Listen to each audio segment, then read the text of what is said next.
Parece que ahora arranca. Ah, ahí dice, se está transmitiendo. Bien, entendido.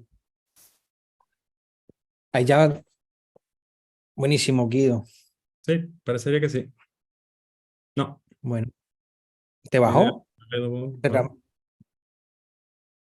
a mí me salió el aviso de que se está transmitiendo. Parece estar transmitiendo. Por lo tanto, todo lo que estamos diciendo está siendo grabado. Bueno, igual grábalo también A desde el Zoom, ¿no? grabarlo. Dale. Listo. Bien. Bueno, Bueno, iniciamos entonces la sesión. Bienvenidos, bienvenides todos. Esta es la primera sesión de estas 4 conversaciones que vamos a hacer con este título, Archivofilias Contemporáneas, ¿por qué nos obsesiona el archivo y qué hemos perdido de vista? Les voy a contar yo mínimamente en 5 minutos de qué trata el proyecto de investigación, que es la base un poco de esta conversación, y después Simone Henao va a coordinar la conversación entre Juan Cárdenas y José Alejandro Restrepo. El origen de estas charlas es un proyecto de investigación en el que estamos Simón, Nicolás Suárez, Carlos Volker y yo, y está financiado por la Agencia de Promoción Científica y Tecnológica y con el apoyo del Instituto de Literatura Hispanoamericana de la UBA, por cuya plataforma se está transmitiendo esto ahora mismo, esperamos, y del Centro de Estudios de Teoría y Crítica Literaria de la Universidad de La Plata. Y empezó siendo una investigación sobre el problema del archivo. O sea, lo que veíamos es que el archivo tenía una centralidad impresionante en todas las disciplinas artísticas y en espacios muy diferentes, ¿no? Uno ve desde papers académicos en cantidad, programas de literatura universitarios, tesis, por supuesto, guiones curatoriales, no como forma de reunir obras diversas, como temática y materialidad de las obras mismas,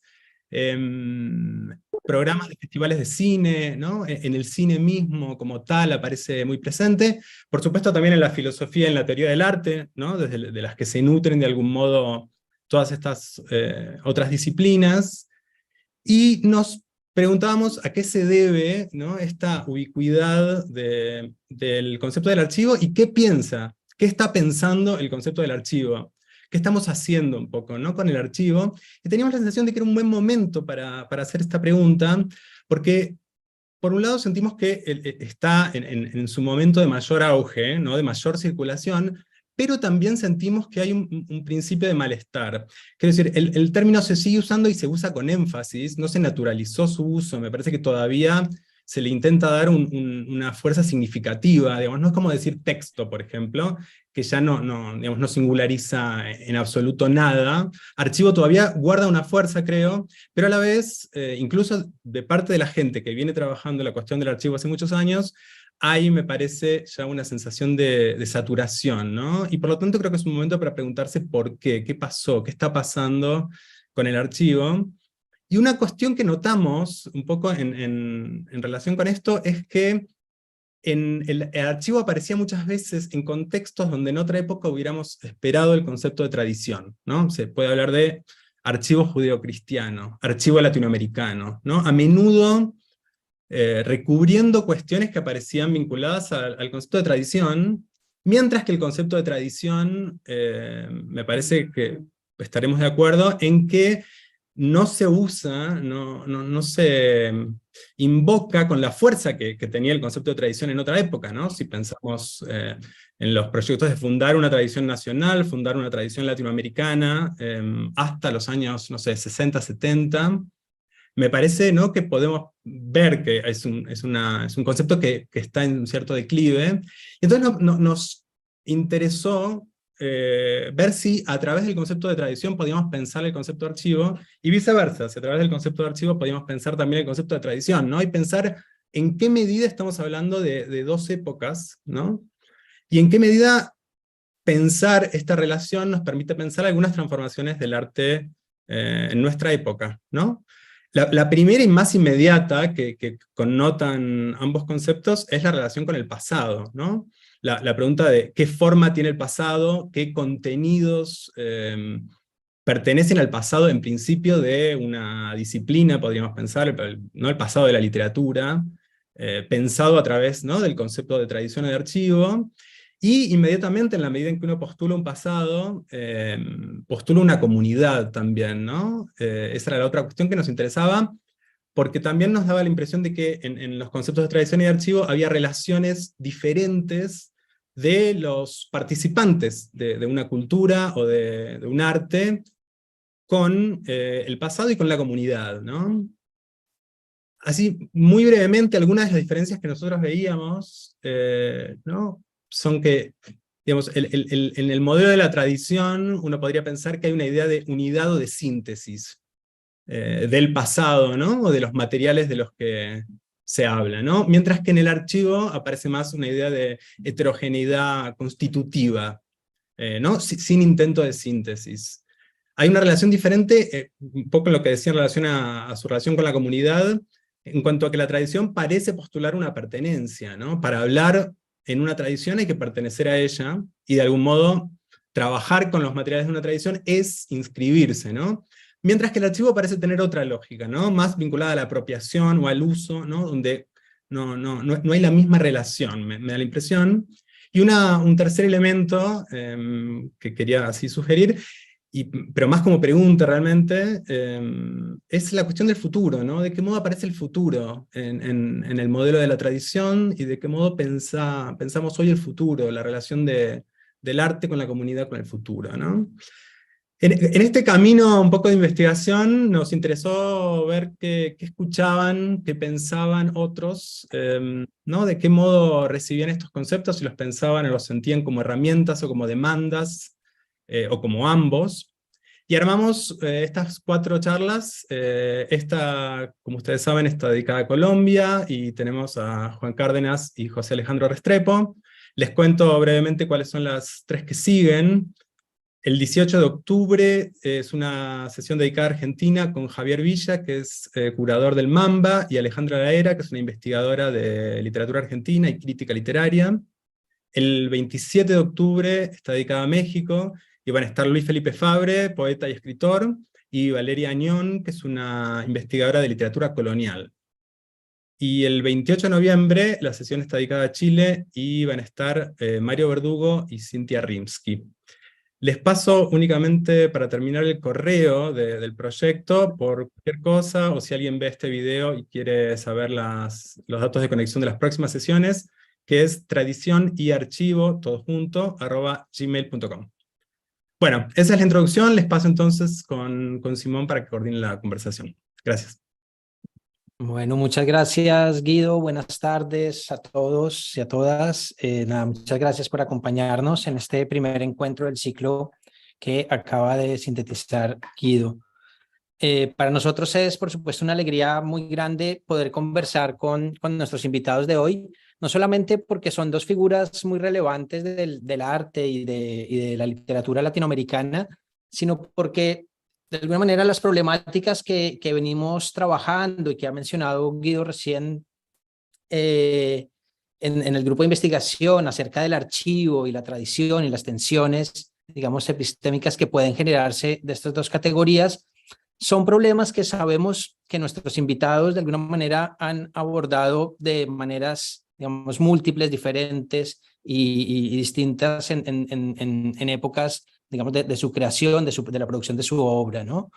Hoy nos acompaña José Alejandro Restrepo, un artista que desde hace varias décadas ha trabajado con el videoarte, el video performance, la videoinstalación, un artista que se ha dedicado también a la investigación, a la escritura y a la docencia, ¿no? Su obra ha estado presente entre muchos otros encuentros en la Bienal de Venecia en el 2007, en la Bienal de Mercosur en Porto Alegre en el 2011, en el Contingent Beauty Contemporary Art from Latin America del Museum of Fine Arts de Houston en el 2015, y su obra, digamos, circula y se exhibe con frecuencia en Europa, en América Latina y en Estados Unidos. Algunos de los títulos de sus principales exposiciones individuales, ¿no?, que menciono porque seguramente van a salir más adelante en la conversación y que nos dan una idea de los ejes y de los temas que aparecen en su obra, son Musa Paradisíaca, expuesta en 1997 por primera vez en el Museo de Arte Moderno de Bogotá. En el 2001 se llevó a cabo Transhistoria, Mito y Memoria en la obra de José Alejandro Restrepo, en la Biblioteca Luis Ángel Arango de Bogotá. En el 2008 expuso Teofanías en el Museo de Antioquia, en Medellín. En el 2010, junto con el historiador Jaime Borja, organizó la exposición Habeas Corpus, que tengas un cuerpo para exponer, en el Museo del Banco de la República de Bogotá. En el 2017 expuso Religión Catódica en la Fundación OSDE de Buenos Aires, y en el 2018 en la Sala del Parqueadero del Museo Miguel Urrutia de Bogotá expuso Cadáveres Indisciplinados. Y ha participado además en múltiples exposiciones colectivas en la Fundación Caixa de Barcelona, en una muestra titulada Botánica Política. En el 2004, ese mismo año en Zúrich, hizo parte de la Contemporary Colombian Art en el Daros Latinoamérica, ¿no? En esa muestra célebre de cantos, cuentos colombianos. Hizo parte también de la muestra Tempo en el MoMA en el 2002 y de la icónica exposición Arte y Violencia en Colombia en el Mambo de Bogotá en el 99. Entonces, como verán, es una inmensa trayectoria en la que el archivo y la tradición ocupan un lugar bastante significativo, como veremos a lo largo de la conversación. Por su parte, Juan Cárdenas es escritor, ensayista, novelista, crítico, traductor. Ha sido profesor en la Maestría de Escritura Creativa del Instituto Caro y Cuervo y ha publicado libros de relatos, ¿no? Como Carreras Delictivas en el 2008 y libros difíciles de clasificar, como Volver a comer del árbol de la ciencia en el 2018. Ha publicado ensayos y textos críticos de opinión en diversas revistas y diarios de España, México y Colombia. Y ha publicado las novelas Zumbido en el 2010, Los Estratos en el 2013, Ornamento en el 2015, Tú y yo, una novelita rusa en el 2016, que es una pequeña poema novelado, recientemente editado aquí en Buenos Aires también. El Diablo en las Provincias del 2017, Elástico de Sombra del 2020 y Peregrino Transparente del 2023. Bien, para empezar, yo quisiera que habláramos un poco de sus oficios y digamos, de sus prácticas artísticas, de sus prácticas escriturarias y críticas, ¿no? Y nos preguntábamos si en estas tareas, en estos oficios que ustedes practican cotidianamente, ¿no? Como parte seguramente del trazado de proyectos, de series, de libros, de muestras, etcétera, ¿hay alguna relación con el archivo? ¿No? Es decir, más bien, porque claramente que la hay, ¿no? ¿Cómo describirían esa relación de su oficio y de sus prácticas artísticas, literarias y críticas con el archivo, ¿no? ¿Qué es lo que encuentran ustedes en sus oficios que hay para ir a buscar, para ir a ver en el archivo, ¿no? Y al mismo tiempo, si es que esto es posible, ¿cómo describirían la relación de sus prácticas ya no solo con el archivo, sino con la tradición, ¿no? ¿Cómo se ubican frente a la tradición, ¿no? Si encuentran ahí una disposición muy distinta a la que enfrentan con el archivo, si esa relación la ven, la experimentan como algo muy distinto, ¿no? Eso, si les parece, empecemos por acá. No sé quién de los dos quiera comenzar. José Bueno, Alejandro, dale, por favor. bueno, pues gracias por la invitación y estoy muy complacido de estar con ustedes. Pues muchas preguntas, todas juntas, ¿no? No sé si valdría la pena que desglosáramos una por una, ¿no? Y creo que en ese sentido, pues eso abarca no solamente, digamos, las prácticas artísticas contemporáneas, sino también unas prácticas políticas que desde hace un buen tiempo para acá se han convertido como en unas prácticas necesarias, pero también bastante, a mi juicio, bastante innovadoras, ¿no? Y es que el archivo o los archivos están vivos, ¿no? Los archivos no están guardados, aunque pretenden algunos guardarlo, volverlo además de propiedad privada, ¿no? Privatizarlos. muchos de esos archivos, por ejemplo, Bill Gates o el Getty Institute de Los Ángeles han venido comprando compulsivamente archivos, sobre todo fotografía, ¿no? Pero archivos completos de fotografía, ¿no? El hecho es que pensaba para esta charla ponerle un subtítulo, y el subtítulo es una frase que dice una madre en Colombia, la madre de un desaparecido, que desaparecieron en el año 1984. Ella se llamaba, porque murió recientemente, Fabiola Lalinde, y ella anduvo buscando a su hijo desde el 84, Luis Fernando, que lo desaparecieron mientras era estudiante de la Universidad de Antioquia. Y ella empieza una gesta y un trabajo de búsqueda solitaria. En esa época, pues no había el movimiento de las madres, ¿no? Que después fue proliferando en Medellín con un grupo que se llamó las Madres de la Candelaria, y así ya sucesivamente han ido agrupándose madres, después las Madres de Soacha, que es un lugar en Bogotá donde hubo lo que se llamó falsos positivos, ¿no? O sea, civiles dados de baja para hacerlos pasar por guerrilleros, ¿no? Y Fabiola Lalinde dice lo siguiente,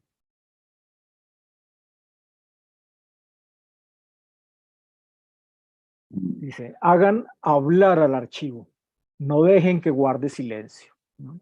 Hagan hablar al archivo, ¿no? Me parece que esa solicitud o ese pedido tiene que ver, por supuesto, con toda una repercusión política del trabajo de la ciudadanía con respecto a los archivos y a la libre circulación de la información o las exigencias o los derechos para poder consultar, mirar, entrar, analizar, estudiar, relacionar todo lo que es el archivo, ¿no? En ese sentido, entonces, no sería estrictamente una metodología de tipo artístico, sino que me parece que ha ido irradiando en otras órbitas y en otras esferas del pensamiento y de la acción. En ese sentido, el archivo, si bien está muy de moda, como Simón lo menciona, eh, yo pensaría que es algo que no va a pasar de moda, sino que creo que es como esas cosas que se vuelven como unas especies de derechos adquiridos con respecto a una herencia o con respecto a un acervo, pero son derechos no sin problemas, no sin dificultades, no sin fricciones, ¿no? De hecho, como les digo, muchos de los archivos se van privatizando, ¿no? Lo que se vuelve realmente difícil. En mi caso en particular, cuando yo comencé a trabajar desde hace mucho tiempo con los archivos, particularmente los de la televisión, me interesaban mucho, por un lado, me interesaban mucho las imágenes que solamente se vieron en el momento en que fueron emitidas, ¿no? Generalmente en unos constructos muy cortos, ¿no? De 20, 30 segundos. Pero además me interesaba mucho, en muchos casos lo logré, tratar de visualizar y de tener todo el material sin edición, ¿no? Porque es que el gesto político por excelencia es la edición, y es en el lugar de la edición, lo que se llama la isla de edición, ¿no es cierto? También me parece que tiene una connotación ahí interesante, ¿no? La connotación de isla.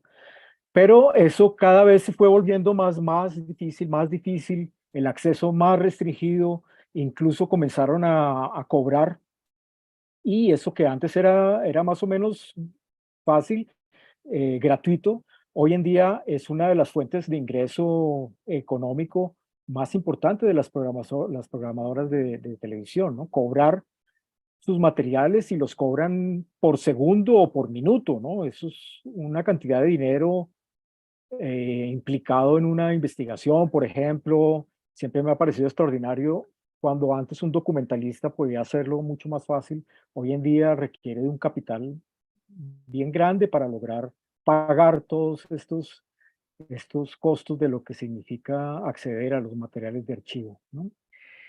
Entonces, en otro aspecto, esta moda, pues también creo que mucho se debe a escritores y curadores, ¿no? Pienso en el famoso texto de Derrida, ¿no? El mal de archivo, pero también la crítica historiadora brasilera Sueli Rolnik también lanza un texto que se llama La fiebre del archivo. Hay un texto de Hal Foster, otro muy famoso crítico teórico norteamericano, que se llama El furor del archivo, o al revés, furor es el de Sueli y fiebre es el de Hal Foster. Pero fíjense que entre mal de archivo, furor de archivo y fiebre de archivo tenemos toda una sintomatología bien particular, ¿no? Que valdría la pena analizar desde el punto de vista justamente como de los síntomas, ¿no? Pero eso que comienza más o menos como en los 60 o 70, viene de muy atrás, ¿no? Y hay un caso particular que para mí fue muy importante y es el caso del cineasta ruso Dziga Vertov. El trabajo de Vertov, no solamente sus realizaciones cinematográficas, sino también sus textos y sus escritos justamente sobre el archivo, el problema del archivo y particularmente el problema del montaje. Creo que ahí habría una conexión, por lo menos a mí me parece que es necesaria, entre archivo y montaje, ¿no? No solamente porque es una manera de trabajar el archivo a partir de las concepciones del montaje, sino porque es necesario el llevarlas juntas de una manera, digamos, connatural uno con el otro, ¿no?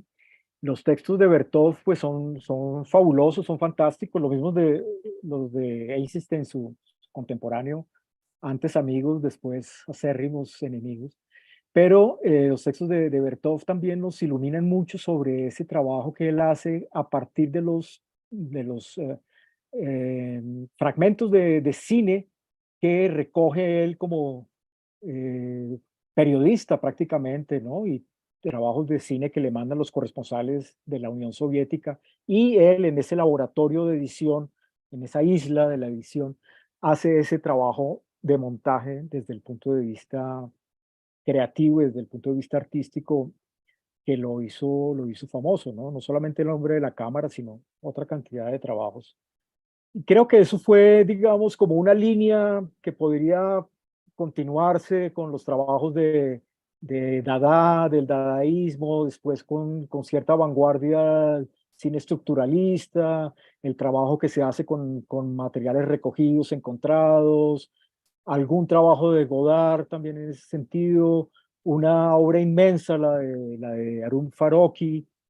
En ese sentido, digamos que yo me siento como bastante identificado con ciertas similitudes en cuanto a los procesos y en cuanto a las maneras de asimilar estas fiebres, estos furores, estos males. Buenísimo. Para mí es muy, aprovecho pues para saludarlos a todos, vi por ahí quien andaba Eliana y algún amigo más. Para mí es curiosísimo, aparte de un gustazo estar aquí pues con José Alejandro y con todos ustedes. Es muy curioso estar aquí hablando de este tema porque, y más con José Alejandro, porque para mí, desde que yo empecé a fabricar mis primeros libros, mis primeros textos, la obra y la manera de trabajar de José Alejandro siempre fue una referencia. Una referencia que, por cierto, yo nunca encontré en la literatura.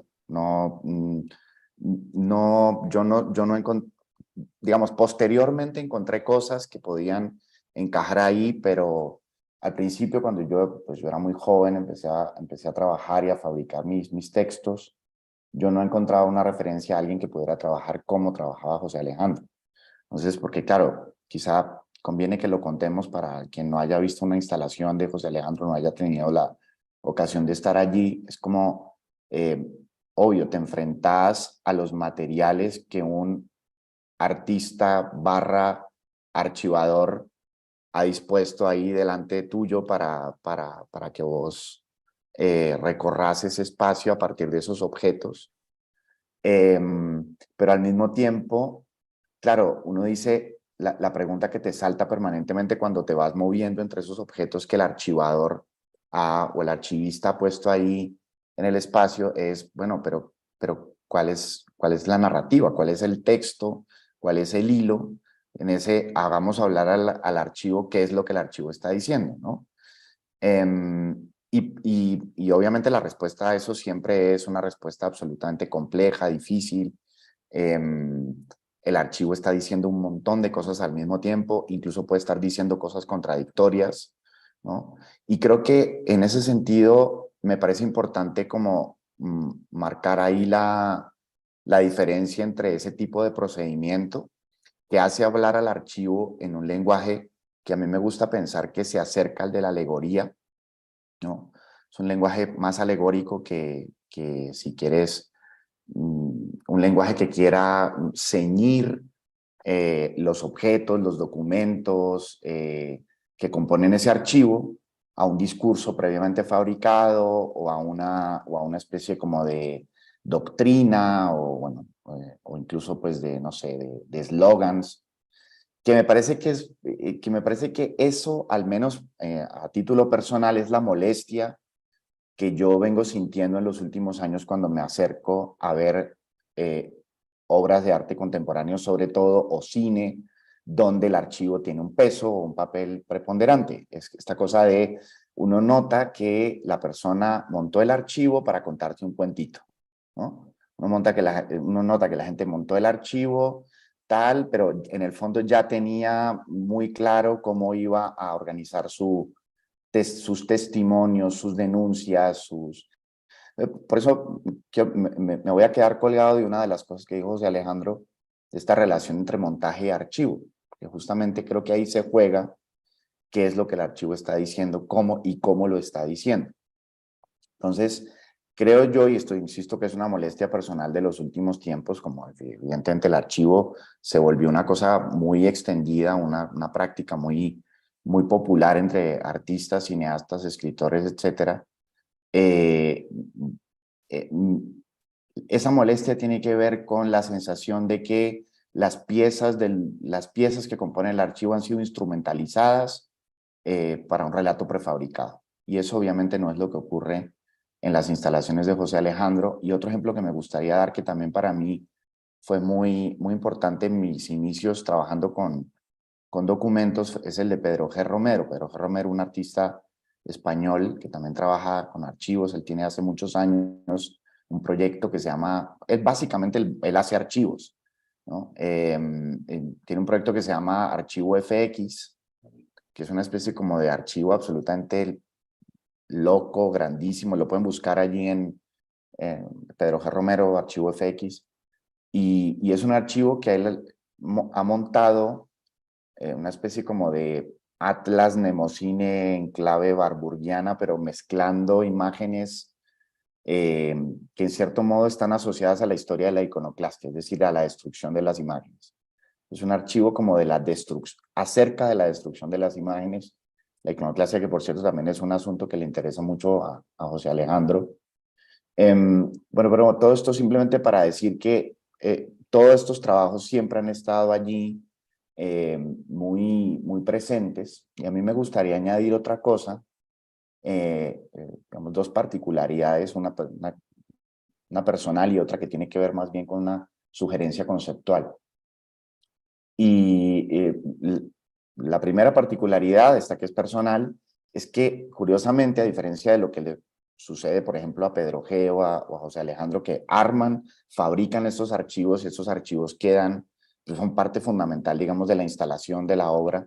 Mis archivos son absolutamente efímeros. Yo puedo estar para una novela o para una investigación, puedo estar montando un archivo, pero una vez que yo armo no sé, el objeto que me interesa armar, que generalmente es un libro, los elementos que componían el archivo prácticamente desaparecen. Yo tengo mi mesa de trabajo siempre está vacía, mi mesa de trabajo hay unos cuadernos y unos pocos libros y tengo como esa tendencia a volver como a borrar el tablero. Bueno, en fin, esa era la particularidad personal en el procedimiento de trabajo, de a mí no me interesa conservar el archivo. Para mí el archivo es una excusa para poder pensar determinadas cosas y porque aquí viene la sugerencia conceptual. A mí en el fondo, aparte del montaje, me interesa un aspecto del archivo o de moverse en el archivo que me sugirió la lectura de un texto muy famoso de Carlo Ginzburg, que seguramente todos ustedes conocen, que es este texto famoso de los indicios de Ginzburg, el texto donde él habla de Freud, de Sherlock Holmes y de Morelli, ¿no? Y la sugerencia tiene que ver con el aspecto, con la dimensión de adivinación que tiene el archivo, ¿sí? Porque yo creo que así como uno se esmera por adivinar el futuro, a uno se le olvida que uno casi siempre cuando se está moviendo en el archivo o con cosas que tienen que ver con el archivo y con la tradición, uno en realidad está adivinando el pasado, ¿sí? O sea, esa dimensión de la adivinación me parece que es importantísima y me parece que tiene que ver, conecta con esa dimensión también alegórica, que es la que para mí es el efecto más poderoso de moverse en un archivo como los que produce José Alejandro. No los titulares, no la historia oficial, no el gran comunicado o el gran, no sé, la gran circular oficial del archivo, sino justamente esta cosa que uno dice, no sé muy bien cuál es el objeto de este acto de adivinación en el que me he ido moviendo por estos objetos que son en realidad indicios, que son síntomas, que son fragmentos, que son casi como escombros. Y ese carácter de escombro, ese carácter indicial, ese carácter de cosa inacabada que uno tiene que completar con este proceso de adivinación, me parece que es fundamental para el trabajo de un artista, ¿no? Obviamente, pues los cientistas sociales, los historiadores tienen otro pacto de lectura y otro pacto social que implica que finjan de otro modo delante del archivo, ¿no? A los artistas, pues me imagino que no nos hace falta fingir ni apelar esos pactos, precisamente porque nuestro trabajo se acerca más a la adivinación y que, por cierto, hay una relación bien curiosa entre adivinación y montaje, pero tampoco me quiero extender allí mucho y más bien le voy dejando paso para que la conversación fluya mejor. Buenísimo, muchas gracias. Marcaron ahí los dos un asunto que yo también había anticipado en la conversación, que es la del montaje, justamente, ¿no? Sobre todo el montaje asociado, digamos, a tres instancias o tres ejes en los que uno puede poner en común la obra de José Alejandro y la obra de Juan, ¿no? Que son, por un lado, digamos, la aparición de las violencias, ¿no? De cómo aparecen las violencias también de una manera, digamos, articulada en los distintos momentos temporales en los que esas violencias han atravesado, digamos, la historia. Por otro lado, el cuerpo y la imagen, ¿no? Que también son, digamos, utilizados en sus obras a partir de esos procedimientos de montaje. Y por último, digamos, un tercer elemento que también creo que comparten, que es el de las creencias, el de las teologías políticas, que diría José Alejandro, ¿no? En donde también digamos, el procedimiento del montaje aparece muy claramente, ¿no? Para poner en relación, de alguna manera, aquello que aparentemente no es puesto en relación.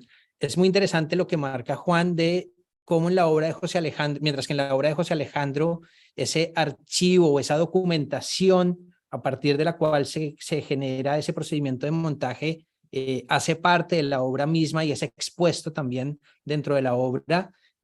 En las novelas y en los textos de Juan, quizás ese carácter efímero del uso del archivo registra otros intereses, ¿no? Es interesante que si bien comparten ese procedimiento, quizás los efectos, ¿no? Y los recursos que se utilizan del archivo como que tienen destinos diferentes. Para no profundizar más en el montaje, que era, digamos, el otro eje que quería preguntarles, podríamos quizás hablar un poco digamos, de la idea de la transgresión, que también es algo que se ha mencionado mucho en los textos críticos sobre las obras de ustedes dos, ¿no? Es decir, se ha hablado mucho de las obras de José Alejandro y en las de Juan como obras que de alguna manera subvierten los imaginarios consolidados, ¿no? Que hay una idea de de transgresión del lenguaje, de transgresión de las formas, transgresión de la imagen, de los imaginarios, ¿no? Y esa transgresión genera, si se quiere, una suerte de desarreglo en el objeto, en la obra, ¿no? Y un desarreglo en los sentidos, ¿no? Uno podría sintetizar esta idea a partir de la expresión de Bruno Masoldi, que cuando habla de que, digamos, de que hay obras que exponen el reverso de la historia. De alguna manera, el desarreglo con el que ustedes manipulan o intervienen sobre el archivo y sobre la materialidad y los documentos que conforman el archivo exponen ese reverso de la historia, el contralado de la historia, que diría Bruno Masoldi, ¿no? Yo me preguntaba si esta lógica del desarreglo se puede proyectar sobre los usos del archivo, ¿no? Es decir, si existe en sus obras una suerte de desarreglo del orden instaurado por un tipo específico de archivo, es decir, el archivo colonial, el archivo barroco, el archivo decimonónico, el archivo televisivo que mencionaba José Alejandro, ¿no? Entre otros, son, digamos, son justamente desarreglados, ¿no? O a partir del desarreglo de estos archivos es que se conforma, digamos, esa obra que producen, ¿no? Y obviamente en eso hay un gesto que lo anticipaba ya José Alejandro en su primera intervención, de que no solamente es un gesto estético, sino es también un gesto político, ¿no? De ese desarreglo implica también una transgresión en términos políticos. Quizás si pudiéramos hablar un poco de eso, de ese exponer aquello que de manera, digamos, superficial no aparece y en el desarreglo del archivo sí se produce como ese reverso, ese contralado de la historia. Bueno, pues me gusta mucho que utilices la palabra desarreglo, ¿no? Me hace pensar en Rimbaud, ¿no? Que decía el desarreglo de los sentidos, pero es un desarreglo sistemático. Quiere decir que tampoco es la locura, el desvarío, sino que hay cierto método, ¿no? Incluso creo que en Hamlet también Shakespeare habla que incluso la locura tiene método, ¿no? Incluso la locura, ¿no? Y me parece que aquí estamos hablando un poco de eso, ¿no? Si bien no es el método positivista de los historiadores o de las ciencias duras, sí hay un cierto método y sí una cierta manera de trabajar, una cierta manera de arriesgar, de dar unos pasos y unas tentativas que tienen mucho que ver, por supuesto, con la intuición, pero también tienen que ver con esto que Juan también menciona, ¿no? Con ese gesto adivinatorio, ¿no? Hay una cosa adivinatoria, llamémosla irresponsable, a diferencia del método científico que no se lo permite, ¿no? Ni se lo permiten tampoco a él, ¿no? Entonces, ¿qué es lo que diferencia, por ejemplo, un archivo de una ciencia dura a un archivo artístico, por ejemplo, ¿no?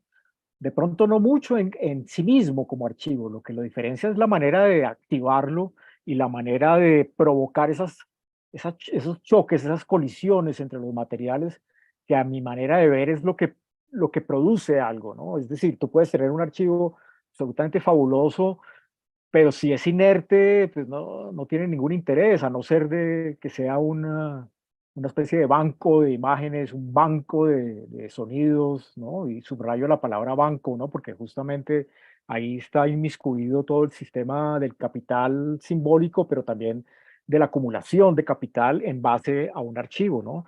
Y los archivos valen mucho dinero hoy en día, ¿no? Ha habido una hiperinflación y una valorización súper delirante de todos estos materiales, ¿no? Incluso los archivos de los artistas hoy en día se venden y se compran, ¿no? Se compran y se venden. Entonces creo que el interior del trabajo del archivo, de ese desarreglo y de ese acto adivinatorio, pienso que lo que sucede tiene que ver con el montaje en ese sentido, digámoslo, de las colisiones, ¿no? De que habla Eisenstein, ¿no? Pero esas son colisiones que en el mejor de los casos producen una luz, ¿no es cierto? Pero que también pueden fracasar, es decir, tampoco hay una regla, tampoco hay un método infalible, que así como hay una buena colisión, puede haber una mala colisión, es decir, una buena colisión podría aportarnos luz, una mala colisión podría abrir un agujero negro, ¿no? Digo yo. Entonces es muy interesante y fascinante ese tipo de trabajo como método y como parte misma de la obra, ¿no? Es decir, puede que este trabajo, ese trajinar, ese conectar las partes de los archivos, puede que no conduzca ni siquiera a una obra en realidad, ¿no? O puede que tarde mucho tiempo, mucho más, o puede que lleve a un lugar inesperado, pero no es equivalente a la obra en sí misma, ¿no? De hecho, muchas obras puede que no digan mucho del archivo que hay detrás, ¿no? Como también puede ser que la misma obra sea el archivo, ¿no? Un archivo que se muestra explícitamente, que se hace visible en una mesa, en una pared, etcétera, ¿no? Entonces allí me parece que vuelvo sobre estos dos conceptos, ¿no? Que los tomo de ustedes, el del desarreglo y el de la adivinación. Me parece que nos ambientan mucho lo que puede ser el trabajo al interior del archivo, ¿no? Cómo hacer hablar el archivo en términos de Fabiola Lalinde, cómo hablar el archivo, pero sobre todo en qué tipo de narrativa o en qué tipo de género es que se habla también, ¿no? Porque, por supuesto, la historia, las ciencias sociales hacen lo suyo y generalmente, pues, lo hacen muy bien, ¿no? De hecho, me interesa mucho también, pero me parece que ahí hay un problema interesantísimo que es el problema del género, ¿no? ¿De qué género estamos hablando, no? Porque si bien hablamos de narrativas y si bien hablamos de discursos, por supuesto no estamos hablando de lo mismo, ¿no es cierto? Sí, y esto me hace pensar en una cosa bueno, todos hemos oído hablar mil veces de los famosos cut-ups, estos que hacía William Burroughs con Brian Geeson, ¿no? Esto que agarraba los pedacitos, lo copiaba, los collages, etcétera. Pero yo nunca había tenido particular interés por los cut-ups, los famosos cut-ups. Ya voy a llegar al punto, pues que me estoy desviando, pero no. Ya voy a recuperar el hilo. Así que no se asusten. Nunca he tenido particular interés por los cut-ups, pero hace muchos años, cuando me leí las famosas estas cartas que le escribía a Allen Ginsberg, las cartas de la ayahuasca, hay una de las cartas finales donde él le escribe a Ginsberg y le escribe el método, ¿no? El tipo le dice, y además la descripción del método no tiene nada que ver con lo que solemos asociar con la tontería del cut-up. Él le dice a Ginsberg, no recuerdo textualmente, lo voy a citar de memoria y mal, pero le dice, mira, si vos querés leer a Rimbaud, si vos querés leer a Shakespeare, es fácil. Vos sencillamente agarrá la página de Shakespeare, partila en 4, empezar, ¿no? Entonces le describe todo el método, lo que tiene que hacer con los papelitos para hacerlo. Dice, y entonces vas a oír la voz de Shakespeare. Es decir, es gracias al desarreglo, es gracias a esa especie como de desarreglo entre azaroso e hipercalculado que es posible reactivar precisamente aquello que se presenta como letra muerta, ¿no? Porque yo creo que al final de lo que estamos tratando de hablar aquí es de eso, de qué pasa con esas cosas que enmudecen, ¿no? ¿Qué pasa, qué pasa con esos objetos y con esas imágenes y con esas palabras que por una cuestión natural de olvido, desgaste o por intereses determinados de unos determinados grupos de poder que controlan precisamente los arreglos, ¿no? Enmudecen. ¿Qué pasa con esas cosas que enmudecen y entonces cómo podemos volver a reactivar? Bueno, el desarreglo tiene que ver precisamente como con esa dimensión formal, ¿no? Que en últimas es absolutamente política. Es que a mí, y aprovecho ya que estamos así como ya que empecé quejándome, me voy a volver a quejar. Y es, hay otra cosa que precisamente me molesta y es, creo que esa dimensión formal de los procedimientos con miras en últimas políticas o como con una finalidad política, se ha ido perdiendo de vista también. Es decir, se ha ido perdiendo de vista todo el lado de la exploración formal y el lado de búsquedas de procedimientos formales, porque se cree que pues teniendo el eslogan correcto y la causa justa, pues entonces ya estamos del lado del bien automático y vamos a hacer gran arte, pues porque somos buenísimas personas. Entonces, y eso también es un problema, y eso es un poco lo que estaba tratando de sugerir con la otra queja, ¿no? Y es, estamos en una época donde si los artistas están utilizando con una ideología prefabricada los archivos del mismo modo en que los está usando Bill Gates o yo qué sé quién, que compra el archivo de no sé quién para tenerlo guardado en su casa y que solo lo pueda consultar sus amigos, pues estamos ante un problema grave, creo yo. Es decir, pues, si los artistas no están haciendo un uso del archivo que tenga que ver justamente con ese desarreglo, con esa irrupción o con ese acto de adivinación, pues entonces sí tenemos seriamente que preguntarnos qué carajo estamos haciendo con los archivos entonces, ¿no?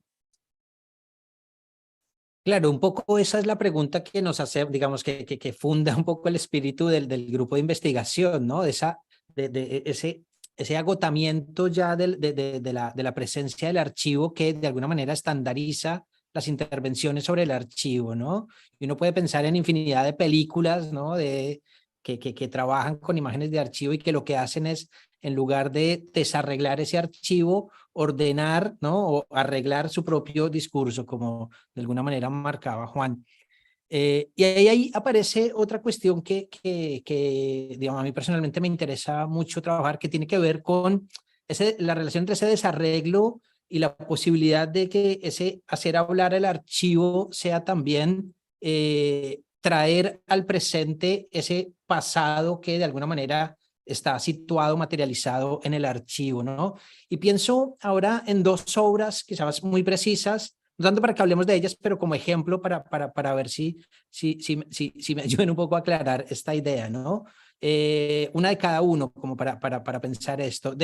José Alejandro tiene un video que a mí me ha generado mucha intriga y mucho misterio alrededor de él, que creo que es del 2011, que se llama El Caballero de la Fe, ¿no? Donde José Alejandro, digamos, interviene una imagen icónica televisiva de la toma y la retoma del Palacio de Justicia en Bogotá en 1986, ¿no?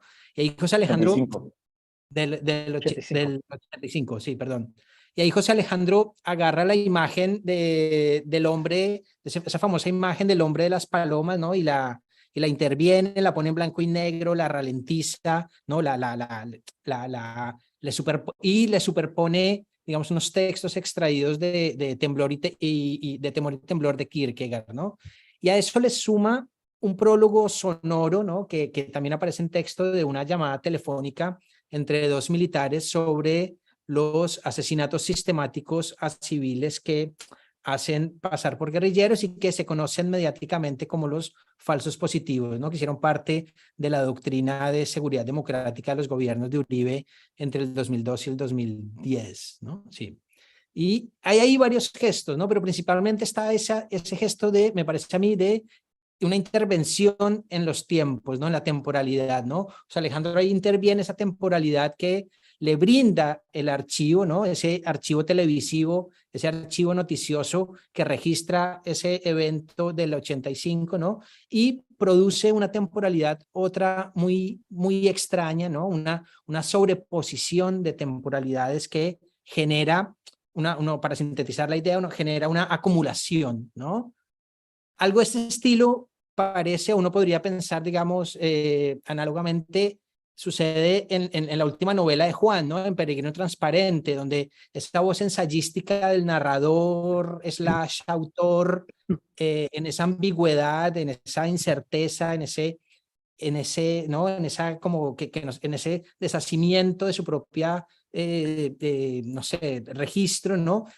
Ingresa a ese mundo de la peregrinación de Alfa, ¿no? Del texto de Manuel Ancísar, ¿no? Ese texto de mediados del siglo XIX donde se cuenta parte de la experiencia política y estética de la comisión coreográfica liderada por Codazzi en la Nueva Granada a mediados del XIX, ¿no?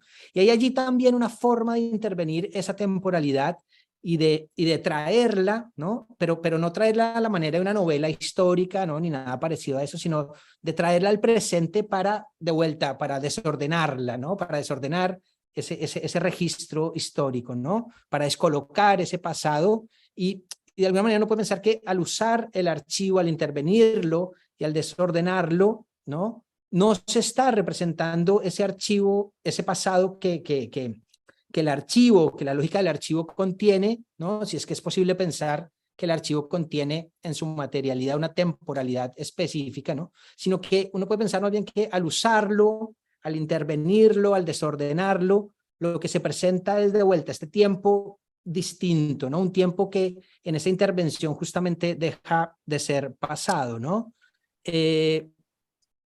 ¿Cómo se opera para que esto sea posible? ¿Cómo entienden ustedes este juego, esta dinámica entre las temporalidades, ¿no? Es decir, cómo el pasado que reposa en ese archivo se activa en el presente y cómo eso interviene también en la tradición, ¿no? Porque uno puede pensar, esta es también una forma ya no solamente de trabajar sobre la materialidad del archivo, sino también sobre la tradición o sobre las tradiciones, ¿no?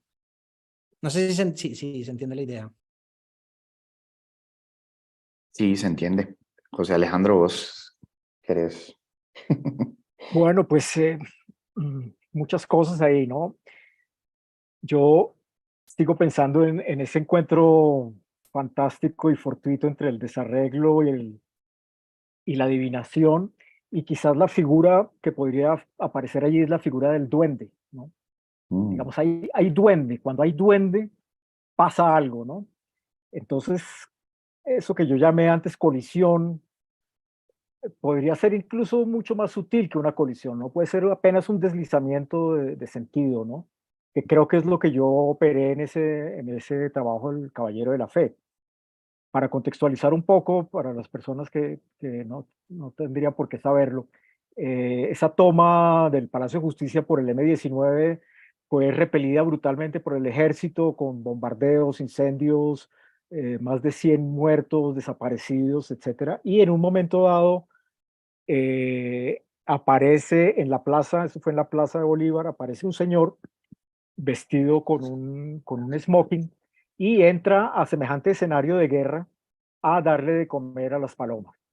Eso fue un material que yo lo vi en la televisión en ese momento, yo lo vi y por supuesto que me impresionó muchísimo, pero nunca pensé, y pasaron los años en que lo iba a retomar de alguna manera. Cuando simultáneamente estaba leyendo este texto de Kierkegaard, es cuando encontré la posibilidad de juntarlos, ¿no? Entonces, eso es lo que yo llamo como el duende, digámoslo así, ¿no? Hay una posibilidad que no es solamente el azar, sino que también es el azar provocado o el azar invocado, convocado para que suceda este encuentro, ¿no? Entonces, se encuentra el material de archivo, se encuentra la figura del caballero de la fe de Kierkegaard y se encuentra este otro material que mencionas de una conversación telefónica entre un capitán y un sargento. El capitán le dice al sargento, ¿ya lo mató? El sargento le dice, no, mi capitán, todavía no. El capitán le replica, pero ya lo mató. Le dice, tranquilo, mi capitán, tranquilo, no pierda la fe, no pierda la fe. Entonces todo comienza como a encajar un poco en esa problemática del caballero de la fe, ¿no? ¿Quién es el caballero de la fe? ¿Qué se puede hacer por la fe? ¿Se puede matar por la fe? ¿Es posible entender el homicidio como si fuera un sacrificio? ¿Qué repercusión, qué vigencia podría tener la noción de sacrificio hoy en día, sobre todo en terrenos de violencia extrema como la que vive Colombia hace más de 50 años? Entonces todo eso comienza a entretejerse, ¿no? Comienza a entretejerse, cosa que toma años, ¿no? Pero muchos años en que se entretejan, ¿no? Y finalmente encuentran ese objeto, digámoslo así, ese objeto, digamos, de una buena forma que se transmite en términos de una obra de video, pero que detrás de sí tiene pues muchísimo trabajo. Sobre todo yo digo trabajo, pero en realidad no es un trabajo, digamos, en el término del oficinista, ¿no? Del artista que empieza a trabajar a las 8 de la mañana y termina a las 6 de la tarde todos los días de su vida, ¿no? Como nos lo repiten ahora que murió el maestro Botero, ¿no? Que era un tipo que trabajaba de lunes a domingo 12 horas al día, ¿no? Lo que le puede servir muy bien a él y a otros, ¿sí? Pero en este caso no es tanto, no es tanto ese sentido burocrático del trabajo, sino es el tiempo que trabaja el archivo, ¿no? O sea, el tiempo, por así decirlo, como horada el archivo, ¿no? Lo desglosa, lo trabaja, lo separa, lo vuelve a unir, y esto toma años, años, años, años, y de pronto van surgiendo estos desarreglos, estos encuentros fortuitos, no solamente en términos de puro azar, sino también, como decía antes, de esa posibilidad de convocar, ¿no? Esas fuerzas, esos garabatos también. Este garabato es otra palabra que usan aquí en la costa atlántica que me gusta mucho, ¿no? Que es como un sinónimo de duende, ¿no? El garabato. Algo que tiene garabato es algo que tiene eso misterioso, extraño, perverso, incluso ligeramente maléfico, ¿no? Así como Dios estaba en los detalles, podemos decir que el diablo también está en los detalles, ¿no? Y esa es la lucha entre el bien y el mal, ¿no? Me va a tocar hacer el duende de los archivos ahora, pero bueno. Eh, Pero es que el duende habita ahí está, ¿no? no, totalmente, sí, sí. Ujú. Y a mí, Continuación del diablo en las provincias, puede ser el duende en los archivos. no, claro que sí, y yo también les podría contar un par de anécdotas pues, similares a esta que cuenta José Alejandro, de estas serendipias que al final no son tan serendipias porque efectivamente son procesos. Uno lleva tantos años obsesionado con un cúmulo de imágenes, y más cuando son imágenes traumáticas. Cuando pues uno crece en un país como estos, pues básicamente creces rodeado de imágenes traumáticas. Estás como, y esas imágenes comienzan a habitarlo a uno comienza como a masticarlas, ¿no? Y en ese proceso de masticación de imágenes traumáticas, pues se empiezan a producir conexiones, ¿no? A mí algo que me parece también muy importante de, de la manera de trabajar de José Alejandro, y que obviamente yo he tratado de copiársela, de robársela, es no acabar nunca en esta especie como de fetiche absoluto de la violencia por la violencia, ¿no? La violencia siempre está orquestada. La violencia siempre es una fabricación, siempre es una especie de rara obra de arte. Siempre hay 5, 10, 20 actores tejiendo, urdiendo, ¿no? Un hilo invisible que termina fabricando una especie de trama de sentido, y en esa trama de sentido es que es posible no solo el acto violento, sino todo el marco de justificación y de impunidad que se monta, ¿no? A mí un novelista que siempre me ha encantado y que trabaja esto de una manera muy sugerente, que es Leonardo Sciascia, el novelista siciliano. Y claro, Sciascia, a él no le tocó nacer en la Inglaterra victoriana de Agatha Christie, donde los crímenes se resuelven y la normalidad se restaura y vuelve el bien, y los señores pueden siguen yendo a la bolsa de valores a hacer dinero. No, a él le tocó nacer en Sicilia, como a nosotros nos tocó nacer en Colombia, que son reinos de la impunidad absoluta, y curiosamente son lugares donde se produce como un vínculo muy curioso entre instituciones postcoloniales virreinales y catolicismo, ¿no? Y mafias, ¿no? Entonces, son contextos con muchas similitudes, y a mí siempre me ha hecho pensar la manera en la que Sciascia se mueve también precisamente en sus investigaciones, fabricando estas novelas. Estoy pensando, o no solamente novelas, estoy pensando también en algunos de sus libros de no ficción, como La desaparición de Majorana o El caso Moro, donde efectivamente Sciascia lo que hace en este proceso muy minuciosísimo, de estar moviéndose dentro del archivo, y las pistas, los indicios, los testimonios, etcétera, los documentos, es muy curioso porque el resultado de ese proceso súper minucioso es una especie de agujero central. Hay un hueco central que funciona como una especie de campo gravitatorio, y ese agujero, que es un vacío de sentido, que es como una especie de misterio, misterio enorme, un misterio grandote, esa es la fuerza que pone a girar todos los elementos, tanto los del archivo como los de la realidad, ¿no? Entonces, a mí también me parece que hay, al menos es mi caso, ahí ya no me atrevo a hablar tanto por José Alejandro, ese acto de adivinación también tiene una parte como detectivesca, ¿no? Y obviamente, pero es orientarse en un crimen que uno no sabe muy bien ni siquiera cuál es el crimen, ¿no? Hay tantos crímenes, hay tanta violencia, tantas cosas pasando que uno trata de orientarse en medio de ese magma que aparentemente es caótico. Y claro, quienes organizan ese caos narrativo lo hacen de manera muy calculada. Entonces, es muy curiosa la actividad esta de la adivinación y del detective, porque tiene que ver precisamente con volver a tratar de generar tramas de sentido en medio de esa otra gran maraña de sucesos, ¿no?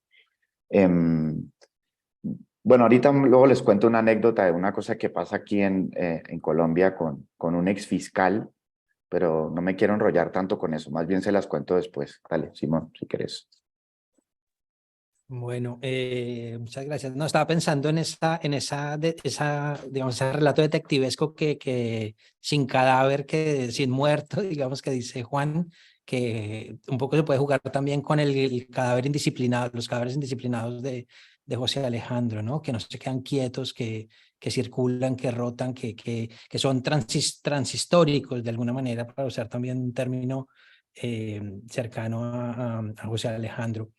Estaba pensando que, digamos, hemos hablado bastante del archivo, ¿no? Y las formas de intervenir el archivo, de desarreglarlo, de desordenarlo, pero estamos dejando un poco de lado, me parece a mí, el vínculo entre archivo y tradición, o no sé, no ha aparecido tan explícitamente, ¿no? Si uno piensa la tradición en términos muy genéricos como un trazado, digamos, de recursos, de saberes, de discursos que se acumulan desde el pasado hacia el presente, ¿no? ¿Cómo podríamos describir ese vínculo con la tradición en las obras de Juan y de José Alejandro, ¿no? Yo lo sospeché, digamos, me armé como una pequeña hipótesis como para que, a ver si pensamos entre todos, ¿no? Que tiene que ver con, utilizando una idea de Raúl Antelo, ese vínculo lo podríamos llamar como una dialéctica con elipsis, ¿no? Una dialéctica elíptica, es decir, como si en sus obras hubiera algo que se mantiene inseparable de ese trazado, de la tradición como trazado, pero que a la vez expone una relación negativa, ¿no? Un contra la tradición. Por ejemplo, Juan con el realismo, ¿no? Eso lo hemos pensado, lo hemos charlado bastante en el grupo, ¿no? Con la tradición del realismo y con las estrategias de representación que esa tradición, digamos, ha impuesto como mecanismo, podríamos concordar, de narración hegemónica, ¿no? Y un poco en José Alejandro también tiene que ver con la tradición, ya no del realismo, pero sí con la tradición digamos, de la imagen como agente mimético de la realidad, es decir, con la tradición más tradicional, redundantemente, ¿no? De la imagen en Occidente, ¿no? A la que se contrapone esa heterogeneidad que aparece tan frecuentemente en la obra de José Alejandro, ¿no? Estos vínculos, esas asociaciones entre las violencias de los 50 y el martirologio, ¿no? Barroco, o entre muchas otras asociaciones dispares, ¿no? Que ya hemos hablado a partir de los procedimientos de montaje y la adivinación y el desarreglo, ¿no? Pero entonces, ¿qué pasa ahí con la tradición, ¿no? Una relación con la tradición que me parece a mí no propone tanto una contradicción, sino más bien una contrariedad, ¿no? Que aparezca esa contrariedad, ¿no? Uno ve en Juan, digamos, un uso de algunos recursos del realismo, pero para salirse del realismo, ¿no? Esa es como mi hipótesis un poco, ¿no? ¿Cómo se sitúan ustedes frente a esas tradiciones? Frente, digamos, la del realismo u otras, ¿no? Las de la imagen como mímesis, ¿no? ¿Cómo ¿Cómo podemos pensar esa intervención en los tiempos, intervención en los archivos también a partir de la idea de tradición? Pues sinceramente, a mí me cuesta un poco trabajo entender a qué te refieres con tradición. La verdad es que no me es claro. No sé si me equivoco al asociarla también al problema de la historia, o sea, la historia como escritura, ¿no? Como una cierta escritura de la historia que deja unos vestigios y deja unos documentos y deja un material, no sé si me equivoco, pero si tiene que ver con la Y algo, historia, sí, dime. sí, no, pensaba, sí, tiene que ver un poco con la historia, pero también con la historia del propio, digamos, del arte, digamos, con la historia de también cómo se sitúan con sus contemporáneos, como con los usos, ¿no? De la imagen tradicional, ¿no? Etcétera, ¿no? Es decir, Sí. eso. No, justamente, por eso digo que si de pronto tu concepto de tradición podríamos asimilarlo también a un problema, digamos, de la escritura de una cierta historia, ¿no? Y de la historia como un problema de escritura, ¿no? Porque es que ahí hay un matiz que es interesante, ¿no? Es que en el manifiesto comunista, eh, Marx dice que, pues que la lucha de clases es el motor de la historia, todo esto, ¿no es cierto? Y Engels le dice, es el motor de la historia escrita, ¿sí? O sea, le hace la aclaración, ¿no? De la historia escrita, ¿no?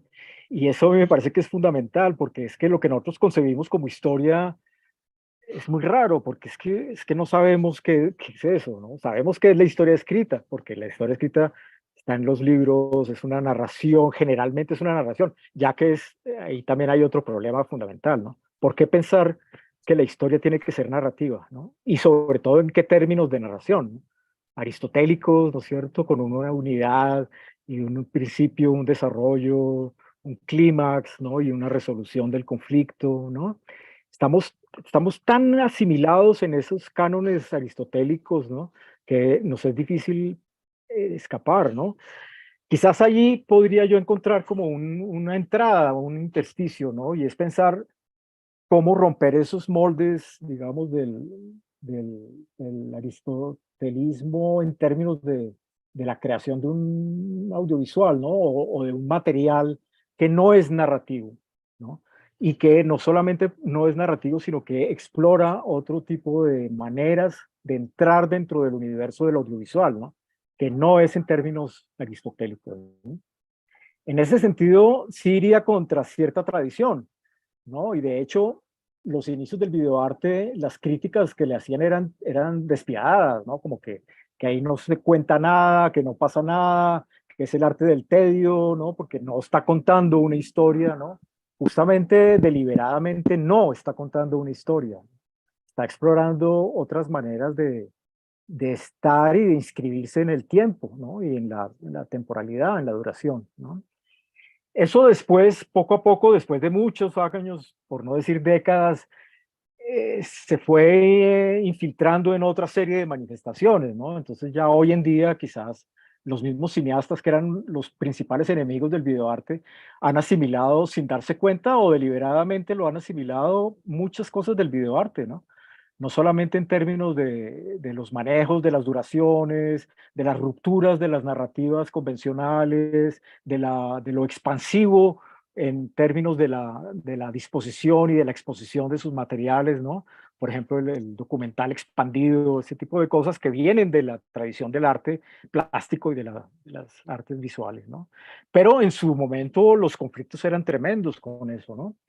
El hecho es que el videoarte ha permeado, creo yo, el documental, el cine de autor, la televisión, obviamente, ¿no? No hay sino que ver las propagandas y sobre todo en los 60s y 70s para ver cómo, como siempre, la voracidad de la publicidad es la que permite asimilar rapidísimo cualquier cosa que se haga, ¿no? Entonces, hoy en día, pues hablar de videoarte hoy en día es un poco utópico porque eso ya prácticamente se ha disuelto en todas las demás disciplinas, ¿no? Pero quizás en ese sentido, volver al asunto de la historia, ¿no? Eh, Habría una manera de ser no narrativo, Fíjate que hay a mí siempre me ha encantado un pie de página que hay en un libro de Humberto Eco, La obra abierta. Tiene un pie de página, es apenas una nota al margen. Dice, ¿por qué pensamos que nuestras vidas están más cerca de los tres mosqueteros que del Ulises de Joyce? ¿No? Y es absolutamente profundo, ¿no? Profundo, porque tenemos tan asimilado el modelo narrativo que realmente creemos que nuestra vida es así, cuando es muy posible y muy factible que en realidad nuestra vida se parezca más a Joyce, ¿no? Fragmentada, monólogos internos, juxtaposiciones, simultaneidades. Yo hablo acá, pero estoy escuchando la calle al mismo tiempo y el gato viene acá y me está estorbando. Todo en simultánea, ¿no? Quizás está mucho más cerca de lo que es la realidad, ¿no? No el realismo, pero sí la realidad de la experiencia, ¿no? No creo que te haya contestado, pero me cuesta un poco No, sí, trabajo está saber a perfecto, qué está te perfecto. refieres con tradición, ¿no? No sé muy bien, ¿no? Creo que nosotros tampoco lo sabemos muy bien. Estamos como en una instancia de sospecha de esos vínculos entre archivo y tradición y la idea es ir viendo por dónde lo podemos, no sé, juntar, reunir, Ujú, adivinar para volver sí. a la idea que ustedes han trabajado Sí, en porque cuanto. una última cosa es que justamente como mencioné que murió el pintor Fernando Botero, ¿no? Justamente ahí hay una cosa que podría ser interesante. Por ejemplo, él sí tiene un vínculo con la tradición de la pintura que viene desde el Renacimiento, ¿no? Que es la pintura de la perspectiva y la pintura ilusionista. Él sí tiene ese entronque con esa tradición, ¿no? Y hablando de cadáveres indisciplinados, me llama muchísimo la atención porque ese, no lo dejan morir en paz, ¿no? Entonces muere en Italia, entonces se lo traen en avión a Bogotá, ahí hacen una velación, un homenaje en el Capitolio, después creo que esta mañana viajó a Medellín para que allá le hagan otro homenaje y después va a volver a cruzar el océano para finalmente enterrarlo y dejarlo descansar en paz, ¿no? Entonces es muy interesante eso como concepto que trabajé en esa exposición que tú mencionas de cadáveres indisciplinados, porque es que no solamente son los cadáveres los que no nos dejan en paz a nosotros, sino nosotros somos sobre todo los que no dejamos en paz a los cadáveres. Sí.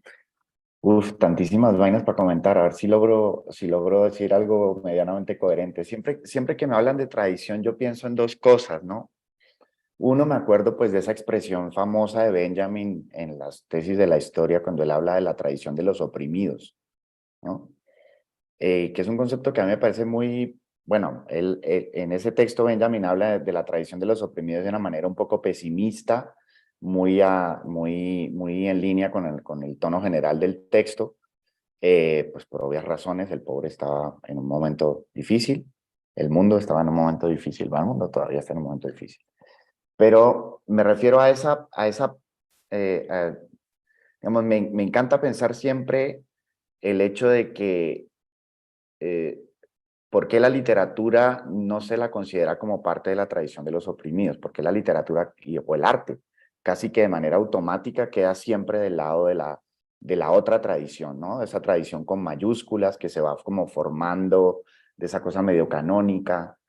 Y la otra cosa de la que siempre me acuerdo cuando me hablan de tradición es ese famoso dibujito que todos habremos visto seguro, que hizo Alfred Barr, este tipo que fue como curator del MoMA durante los primeros años del MoMA, que no sé si se acuerdan que era como que el tipo hace como en 1900, finales de los años 20, principios de los 30, para una exposición de arte moderno que se iba a hacer en el MoMA, una de las primeras como retrospectivas importantes de todo el arte moderno europeo de las vanguardias. El tipo hizo unos famosos diagramas, que si uno pone diagrama de Barr, te va a salir de primero en Google. Y, y claro, es muy chistosa la idea que ese diagrama pinta de cómo funciona la historia del arte. Porque si lo recuerdan bien, el diagrama es como que pone todas las influencias del arte moderno, ¿no? Entonces, el cubismo, el fauvismo, el no sé qué, y entonces una cosa alimenta a la otra y otra, y no, y hay que decir que Barr, que era ingeniero, se inspiró en el diagrama de una bomba que había visto en una oficina para hacer ese diagrama de las artes. Eso siempre me ha parecido muy curioso, ¿no? Barr ve esa bomba y dice, este diagrama de la bomba me sirve perfecto para pintar cómo funciona el arte moderno. Pero obviamente, y eso que parece como muy didáctico y parece como muy natural, ¿no? Muy bonito y muy elegante. Es muy bonito el diagrama, por cierto. En realidad está ocultando una visión poderosamente ideológica de cómo funciona la historia.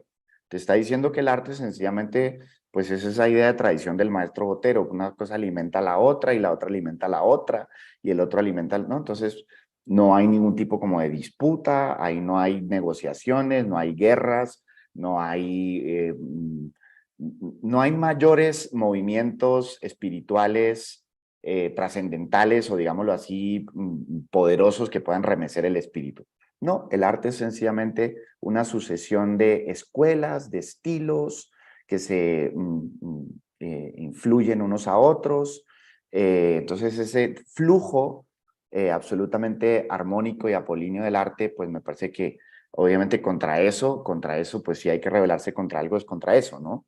Porque obviamente el arte no funciona así, nunca ha funcionado, y el arte no funciona así porque el arte obviamente está emparentado o relacionado estrechamente con todas las demás actividades humanas donde lo que predomina es el conflicto. Entonces, yo siempre pienso en esas dos referencias a la hora de relacionarme con la tradición y me parece que está bien tenerlas en cuenta. Yo trabajo bajo la idea de que el tipo de tradición al que estoy aportando es a la tradición de los oprimidos. No me interesa trabajar para Bill Gates o para no sé quién o para la tradición de los señoritos, no me interesa, ¿no? Me interesa justamente el tipo de comunidad, si quieren, o incluso de república o de espacio público, que genera una idea de tradición que es esa tradición de los oprimidos y que está ligada a una historia de los conflictos humanos, ¿no? Y que tiene que ver más con rupturas y con discontinuidades y con tropezones y con deslizamientos de sentido, con accidentes, más que con esta especie de transmisión indolora e incolora de unos saberes o de unas determinadas formas, ¿no? Bueno, buenísimo. Sí, ahí, digamos, ahí también podríamos seguir indagando un poco en cuestiones que ustedes han trabajado bastante, que son las de mito, progreso, ¿no? Que también aparece en muchas de sus obras. Pero bueno, siendo que ya estamos sobre la hora, Guido, no sé si... Abrimos el micrófono, si te parece, a ver si alguien quiere hacer una pregunta. Hay alguien en el chat que hizo una pregunta, pero si alguien quiere decir su pregunta de viva voce, este es el momento.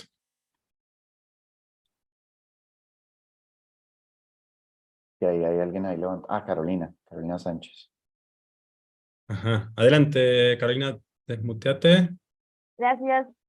Bueno, primero gracias por organizar esto. Está muy chévere pensar el archivo de esta forma y muy chévere escuchar a Juana y a José Alejandro. Yo quería preguntarles sobre la aparición o de la naturaleza en los archivos que a ustedes les interesan. En el caso, por ejemplo, de José Alejandro, pues justo la imagen del cartel del evento tiene musa paradisiaca y bueno, pues toda esta historia de las extracciones bananeras en Colombia. Y pues en ese libro Arte está también el cuento ensayoso, texto inclasificable de Juan, Asedios a Musa Paradisiaca, creo que se llama. Y pues también quería preguntarle si en ese silencio, si en esas colisiones, de qué manera es importante la aparición de la naturaleza, en particular en este caso de las plantas, en esos archivos, de la violencia, cómo pensando también lo que decía al comienzo, esa heterogeneidad del archivo, cómo se relacionan con los humanos, qué historia si tienen algún interés en la historia de los territorios, y en cómo en esos conflictos en particular, y esta última parte lo digo más en relación a las novelas de Juan, ¿no? Como unos no humanos, como unos archivos parece que hay como un recorrido en mi lectura de los problemas y las colecciones específicas de unos territorios en Colombia. Y bueno, quería preguntarles si es importante para ustedes o de qué manera les llama la atención pensar las apariciones de lo no humano y lo vegetal en el archivo. Bueno, pues muchas gracias por tu pregunta. Sí, específicamente ese proyecto de Musa Paradisíaca que me ha llevado también mucho tiempo, muchos años y que ha dado diferentes cosas, ¿no? Una instalación, fotografías, obra gráfica, ¿no? Generalmente los proyectos también en ese sentido tienen como esa condición de ser como unas especies de matrices que se van bifurcando permanentemente y eso también toma años de trabajo, ¿no? En ese sentido también creo que me diferencio un poco de otras maneras de trabajar en el sentido de que yo no creo que no paso de un problema a otro, sino quizás es el mismo problema que se va bifurcando permanentemente, ¿no? La naturaleza, sobre todo en este ejemplo que tú mencionas, Musa Paradisiaca, pues sí está absolutamente permanentemente presente y tiene mucho que ver con la historia de Colombia, con las masacres que se dieron en los años 20 en las zonas bananeras, pero también tiene que ver con un trabajo, digamos, de una especie de arqueología ficción o de antropología ficción que me gusta mucho mencionar porque cuando yo vi por primera vez un grabado que decía Musa Paradisiaca abajo, y decía, pero qué musa paradisíaca, ¿por qué alguien llama al plátano musa paradisíaca, ¿no? A una variedad de plátano, porque hay muchas. Musa paradisíaca, musa del paraíso, ¿no? Entonces, claro, pensé que posiblemente Linneo, que era el encargado, fue el encargado de clasificar todo lo vivo, ¿no? Entonces, había algo que nosotros ya no sabíamos, ¿no? Porque musa del paraíso, pensábamos que el fruto del paraíso era una manzana, pero resulta que no es una manzana porque eso se lo inventó el San Jerónimo. Entonces, posiblemente la fruta del paraíso era un hongo alucinógeno que se llama manita muscaria, pero ¿por qué no pensar que el fruto del paraíso era un banano? Entonces, esa era como mi hipótesis, digamos, un poco delirante y que seguramente no resiste un análisis científico positivista, pero en realidad no es el problema. El problema es más bien cuestionar qué hace que los nombres y las clasificaciones respondan ya sea a una descripción o ya sea el nombre propio de la primera persona que la describe, ¿no? Que la clasifica, ¿no?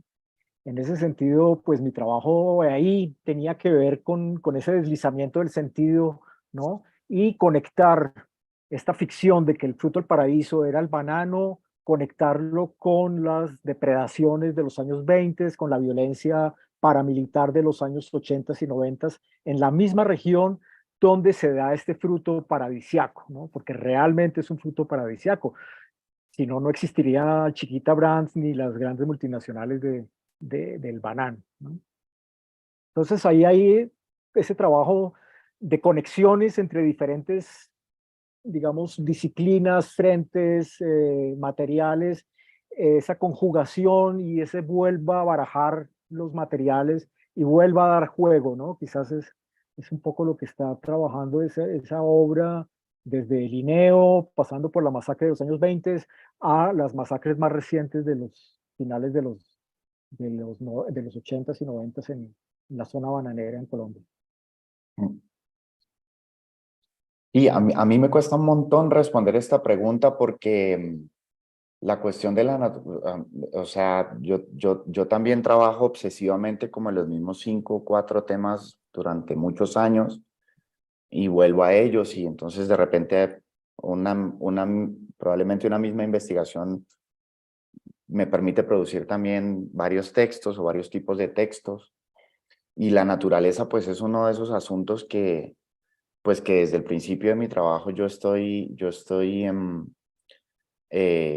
pues con el que estoy indagando. Pues ahí yo creo que habría razones de tipo biográfico. Yo creo que hay algo, tengo algunas teorías peregrinas que se las puedo compartir un poco aquí de manera irresponsable. Yo creo que justamente los procesos de despojo pues que hemos vivido en Colombia pues yo creo que desde el inicio de la vida republicana o incluso desde antes, esos procesos de despojo han producido algo muy extraño, y es que somos un país urbano de un montón de gente que extraña el campo y de un montón de gente cuya máxima aspiración es tener un pedacito de tierra. Y esto lo digo también, eh, mm, yo también soy parte de esa especie como de pequeña fantasía criptonazi de tener un huerto, ¿no? Entonces, claro, ahí hay una serie de cosas muy complicadas y que me parece que durante la época del uribismo salieron a flote.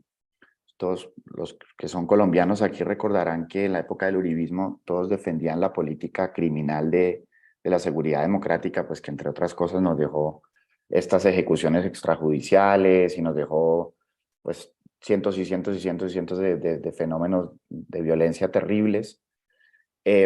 Justificaban todo este fenómeno diciendo que la gente ya podía volver a su finca, ¿no? No, es que ahora las carreteras son seguras. Entonces, de nuevo se explotaba, es muy interesante cómo se explota ese imaginario, por eso digo que es criptonazi, este imaginario de la pequeña propiedad rural, del pequeño propietario rural, y al mismo tiempo, ¿no? Ahí yo creo que están conviviendo las dos cosas. Al mismo tiempo también ahí hay como unas supervivencias de una vida campesina que curiosamente en Colombia todavía sigue viva. Me llamó mucho la atención eso, comparado, por ejemplo, con otros países como Argentina, para no ir más lejos. En Argentina hay o sea, esas formas de campesinado que claramente existen en Colombia, en Argentina no existen. O pues hay que irse muy al norte, hay que irse a Jujuy, a Salta, a algunas determinadas regiones del norte como para poder ver esas formas del campesinado, porque la propiedad de la tierra y todas las relaciones en Argentina pues fueron muy distintas. Pero de nuevo todo esto para decir que ese vínculo territorial donde se funden fuerzas muy reaccionarias y al mismo tiempo fuerzas de una profundidad que para mí son poderosamente emancipadoras, están allí, ¿no? Y que creo que casi que de manera natural los colombianos siempre terminamos hablando pues de cosas de naturaleza y de vainas, y la gente de repente sabe no sé, de repente te encontrás con una persona que sabe de árboles o de pájaros o yo qué sé, ¿no? Y uno ni se lo espera. Y eso ocurre, creo yo, porque pues hay una cosa de cómo se ha hecho la construcción nacional pues que nos habita.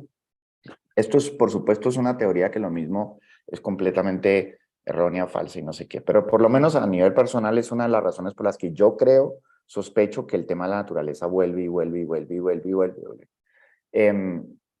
Y la otra razón es, digamos,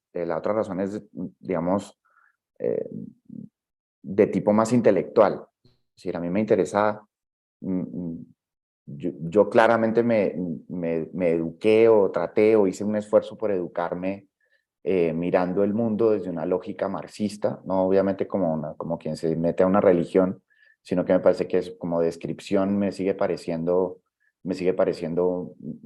que tiene una capacidad tremenda de interpelarnos, el marxismo en muchos sentidos, y siempre me ha parecido intrigante y misteriosa la relación entre mercancía y naturaleza. ¿Sí?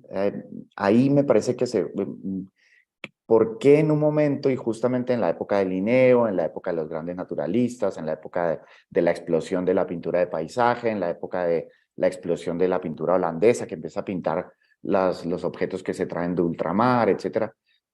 ¿Por qué en ese momento, ¿no? Se empieza como en esta cosa, en este ejercicio de fetichismo de la mercancía, determinados objetos naturales empiezan a ser convertidos en mercancías y en unas mercancías muy particulares, ¿no?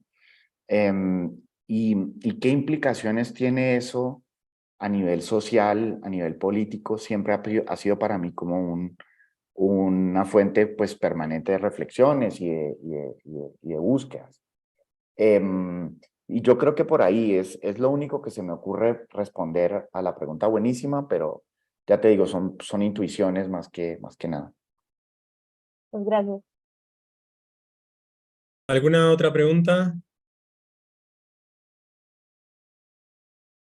Bueno, mientras piensan, les leo la pregunta que dejó Andrés Forero en el chat, que es una pregunta para Juan, que dice así: llama la atención esta noción sobre instrumentalizar el archivo, ¿no? Que eso algo dijo Juan en la primera intervención.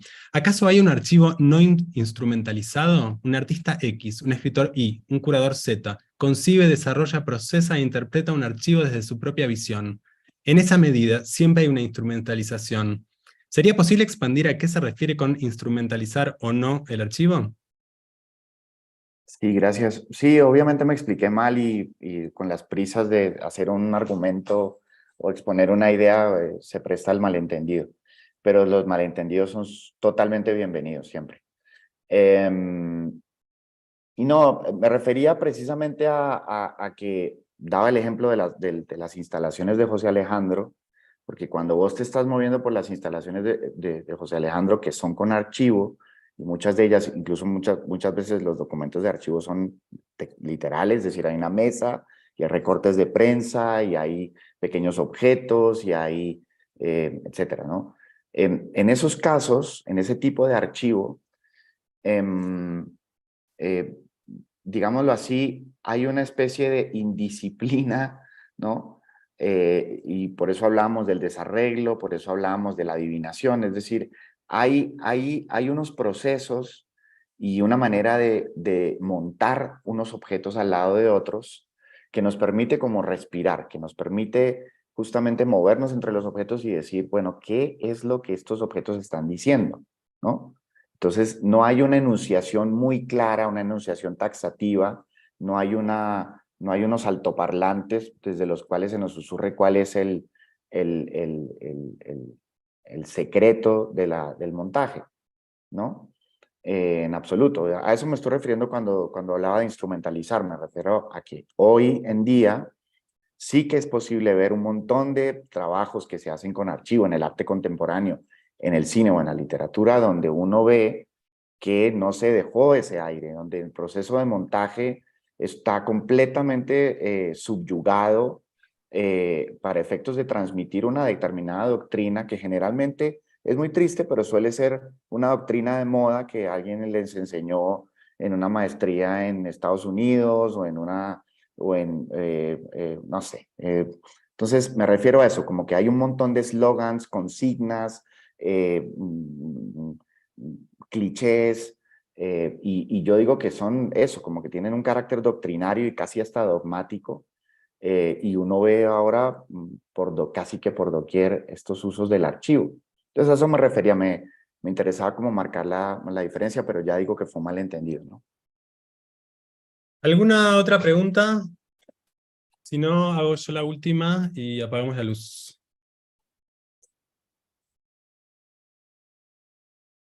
¿No? Hola, Ah, sí, adelante. dejé mi pregunta en el chat, entonces no sé si esté a la vista. ¿Quieres hacerla en voz alta? ¿Quieres Bueno, leer? bueno, es una pregunta, bueno, primero, buenas tardes, gracias por el espacio. Es una pregunta para ambos ponentes y es, ¿cuáles serían las propuestas para una práctica y una ética del archivo que tenga en cuenta pues lo que se habló acá, ¿no? El enfoque de los oprimidos y donde exista esto que se trató como la adivinación y el desarrollo. Gracias.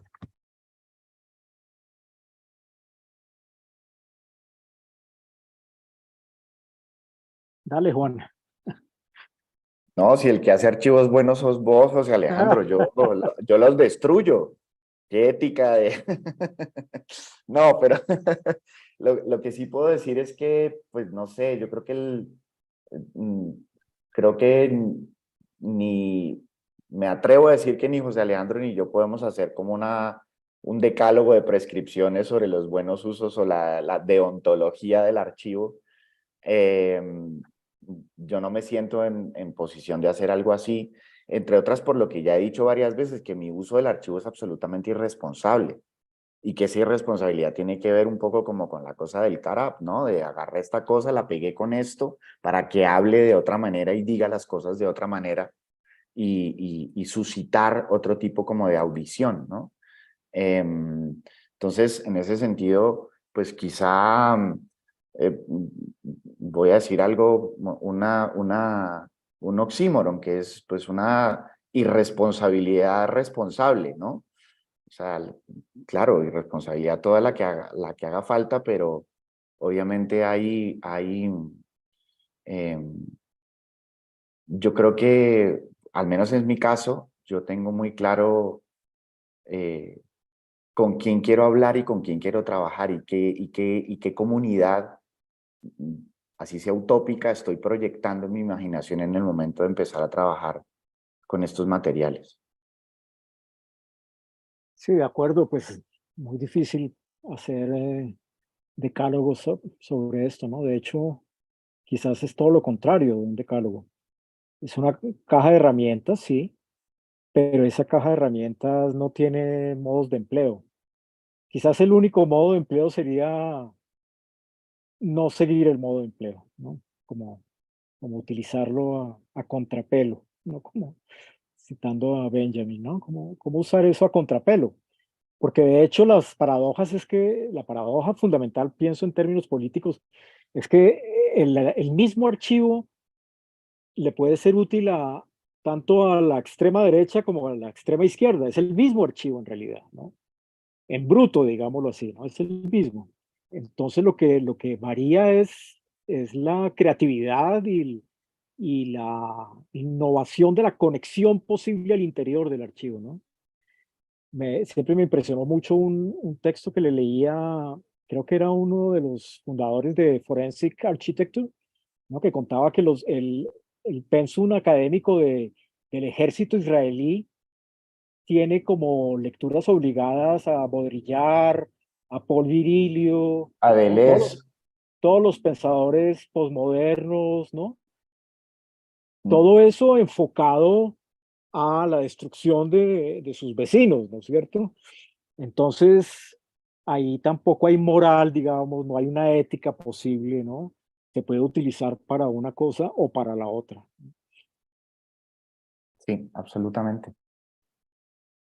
Les hago una última preguntita, intentando volver al tema de la tradición. En una entrevista, José Alejandro decía que después de estudiar en Europa decidió volver a Colombia porque se sentía y quería ser un artista local. Y pensaba como, digamos, si algo del orden de la tradición opera en ustedes en relación a esa inscripción. Tanto inscribirse ustedes como sentir que las lecturas los inscriben a ustedes mismos en una tradición, o si no es algo que les importe ni a ustedes ni a sus lectores, digamos.